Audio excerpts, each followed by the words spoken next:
இந்த வருடம் பேச்சு போட்டியில் வெற்றி பெற்று வீணா வெற்றிவேந்தன் அவர்கள் உங்கள் முன் பேச உள்ளார். எங்கள் வாழ்வும் எங்கள் வளமும் மங்காத தமிழ் என்று சங்கே முழங்கு. அவையோர் அனைவருக்கும் என் அன்பு கலந்த வணக்கம்.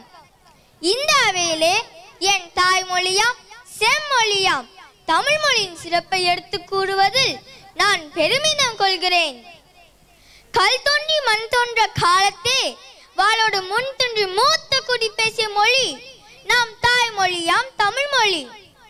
தமிழன் தமிழை பேசுவதோடு மட்டும் விடாது, மொழிக்கு இலக்கணம் வகுத்தான், இலக்கியம் படைத்தான்.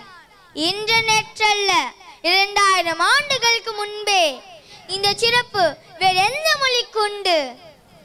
அகத்தியம், தொல்காப்பியம், 14 கீழ்கணக்கு, 14 மேல் கணக்கு, 10 பாட்டு, 8 தொகை, புறநானூறு, அகநானூறு, சீவக சிந்தாமணி, மணிமேகலை, வளையாபதி, குண்டலகேசி, சிலப்பதிகாரம், கம்பராமாயணம் என தமிழ் கொண்ட இலக்கியங்கள் ஏராளம் ஏராளம். அது காணும் மொழியின் வலிமையோ தாராளம் தாராளம். தமிழன் தன் பண்பாட்டை, கலாச்சாரத்தை, வீரத்தை, விவேகத்தை, வரலாற்றை சிலைகளாக, கலைகளாக, கல்வெட்டுகளாக மட்டுமன்றி தமிழே இலக்கியமாக்கி இன்பம் கண்டானே. இந்த சிறப்பு இழந்த மொழி கொண்டு அமிழ்தினும் இனிய தமிழ் மொழியை இயல், இசை, நாடகம் என்று 3ஆய் பிரித்தான். மொழியின் மூலம் தன் அறிவை விரித்தான். எக்காலத்திற்கும் பொருந்தும் வகையில் முப்பால் குரல் வடித்து வானுயர்ந்து நின்றாரே நமது முப்பாட்டன் வள்ளுவர்.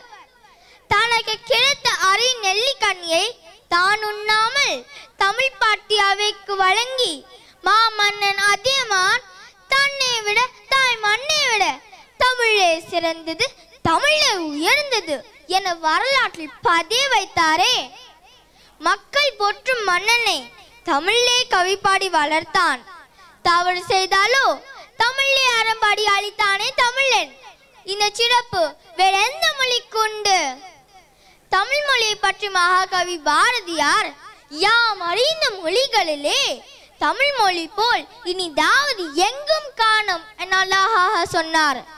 புரட்சி கவிஞர் பாரதிதாசனோ தமிழுக்கு அமுது என்று பெயர், இந்த தமிழ் இன்ப தமிழ் எங்கள் உயிருக்கு நேர் என்றார்.